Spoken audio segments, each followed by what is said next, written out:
হাতে ধরি ধরি নাচিবি ধীরে ধীরে গাই। পরবর্তীতে শুরু হয় অনুষ্ঠানটির আলোচনা পর্ব। প্রতিজ্ঞা সঙ্গীত একাডেমির পরিচালক তপন চক্রবর্তী প্রথমেই তার মুগ্ধতা ও কৃতজ্ঞতা প্রকাশ করেন।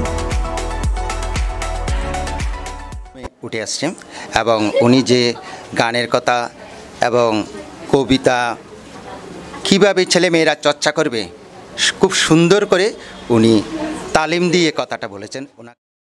কবিপুত্র রায়হান আনোয়ার তার ব্যক্তিগত স্মৃতিচারণায় তুলে ধরেন বাবার সঙ্গে বেড়ে ওঠার গল্প, সুরের ভেতরে জীবনের পাঠ শিখে নেয়ার অনুভব। উপস্থিত সবাই তখন নিঃশব্দে শুনছিলেন, যেন সময় থেমে গিয়েছে। তো শিল্পকলা 2007 থেকে 7-8 থেকে বেসিক্যালি আমার সঙ্গীতের যাত্রা শুরু হয়। এর আগে আমার কোনো ছিল না, তো হঠাৎ করে বিলম্বিত কীভাবে করবো, তো স্যার বললো আমি তাল করছি, তুমি এইভাবে করে করো। তো করতে করতে দেখি এটা কিভাবে যেন আসলে এটা একটা ঐশ্বরিক কিছু একটা ছিল মনে হয়। দেখি যে স্যারের যে সময় দেহাই দিয়ে যখন সময়ে আসছেন বা ফাঁকে আসছেন, আমি ওই জায়গাটা ধরে ফেলতে পারছি। তো স্যারকে দিয়ে সেই 2013 সাল থেকে যাত্রা শুরু। 14তে আমরা একটা প্রোগ্রাম করলাম কিংবদন্তীদের গান, স্বপ্নটা আরও বড় হলো। এরপর অনুষ্ঠানের মধ্যমণি খুরশিদ আনোয়ার তার লেখা ও জীবনের কথা বলেন বিনয়ের সাথে।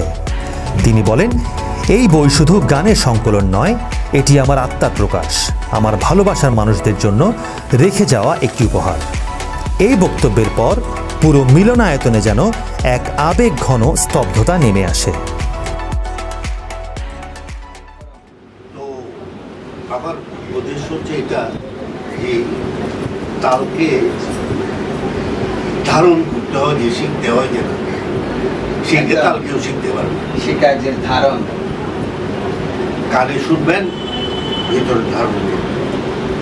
যখন ভিতরে ধারণ হয়ে যাবে তখন আর এটা বা হাতে বা হারমোনিয়ামের উপরে পায়ে অনেককে প্রায়কে দেখেছি।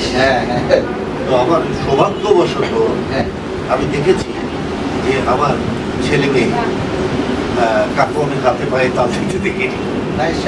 আমার বড় মেয়েও হাতে পায়ে তাল দেয় না, ও দেয়। তো এটা আমার কাছে খুবই ভালো লেগেছে। আমি তাদেরকে আশীর্বাদ করে দোয়া করি যেটা ভিতর থেকে যে তালটা তারা পেয়েছে সেটা একটা রক্ত প্রবাহের ব্যাপারও থাকে ভিতর থেকে। সবশেষে আনুষ্ঠানিকভাবে উন্মোচন করা হয় গানের সিন্দুক বইটি। একাডেমির শিক্ষার্থী ও শিক্ষকবৃন্দের হাতে তুলে দেওয়া হয় বইয়ের কপি, যেন ভবিষ্যতে শিল্পী তৈরির অনুপ্রেরণা হয়ে থাকেন এই কবি।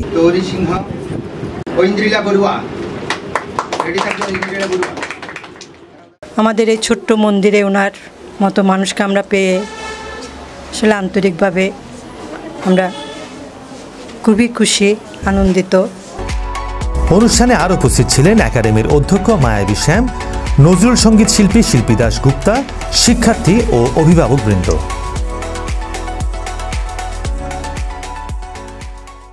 আসলে খুশি তানোয়ার স্যারের কথা আমাকে তপন চক্রবর্তী স্যার অনেক আগেই বলেছিলেন। যখন উনি আসবেন বলছে তখন আসলে খুবই এক্সাইটেড ছিলাম। এখানে আসার পর আজকে যদি এই অনুষ্ঠানটা মিস করতাম তাহলে স্যারের মূল্যবান বক্তব্য আসলে শুনতে পেতাম না। আজকে আমি অনেকদিন পর কবি খুশি তানোয়ার স্যারের দেখা পেয়ে আমার খুবই ভালো লাগছে। আর সাথে আমি এখানেও অনেকদিন পরে এসেছি, সবার সাথে দেখা হয়ে আমার খুবই ভালো লাগছে। অনুষ্ঠানটা খুবই সুন্দর হয়েছে। অনুষ্ঠানটির সঞ্চালনায় ছিলেন পিয়াসা বড়ুয়া। আমার খুব উৎসাহ ছিল কবি খুরশিদ স্যারের সাথে দেখা করার। তো আজকে ওনার সাথে দেখা করে আমার খুব ভালো লাগছে। আজকে যদি নাচতাম আমি অনেক কিছু এখানে মিস করে ফেলতাম। আমি এখানে এই প্রতিজ্ঞা সঙ্গীত একাডেমিতে জন্মলগ্ন থেকে আসি। আর খুশি তানোয়ার স্যার আসার কথা ছিল অনেক আগ থেকে, আমরা অনেক ইন্টারেস্ট ছিলাম। এখন এসে ওনাকে পেয়ে আমরা অনেক খুশি, আনন্দিত। পুরো আয়োজনটিকে সফল করতে নিরলস সহযোগিতা করেছেন দীপঙ্কর চন্দ্র দাস, রাজীব পাল, প্রীতি বড়ুয়া, সুখা বড়ুয়া ও মিডিয়া পার্টনার চ্যানেল আর টেলিভিশন। তাদের উষ্ণ সহমর্মিতা, ভালোবাসা এবং আমার প্রতি যে মানে যে সম্মান তারা প্রদর্শন করেছেন, আমি সেই জন্য খুবই আপ্লুত।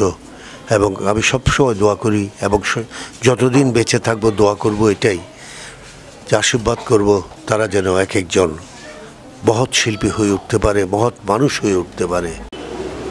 গীতিকার, কবি, সাহিত্যিক, সুরকার জনাব খুরশিদ আনোয়ার স্যারকে, যাদের জন্ম না হলে এই প্রতিজ্ঞা সঙ্গীতের জন্ম হতো না।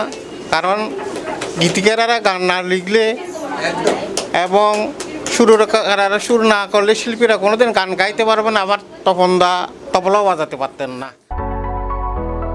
গানের সিন্দুক শুধু একটি বই নয়, এটি হলো আমাদের সংস্কৃতির প্রতি একটি ভালোবাসা, যা নতুন প্রজন্মকে শিল্পের আলোয় রাখার একটি প্রয়াস। এমন আয়োজন আমাদের মনে করিয়ে দেয়, সুর যতদিন বেঁচে থাকবে ততদিনই বেঁচে থাকবেন কবি খুরশিদ আনোয়ার। খুরশিদ আনোয়ার স্যার আর ওনার ছেলে, আমাদের অনেক ভালো লাগছে। ওনাদের বইগুলো নিয়ে আমরা ছেলে মেয়েদেরকে গানগুলো একটু শেখাতে পারবো। অনেক খুশি লাগছে। আমার মেয়ে এখানে ভর্তি হওয়াতে তপন স্যারের শুনে আমরা এখানে ভর্তি হয়েছি। আর খুশির স্যার আসবে এটা শুনে তো আমরা অনেক অপেক্ষায় ছিলাম। শেখ রায়হান, চ্যানেল আর নিউজ ডেস্ক।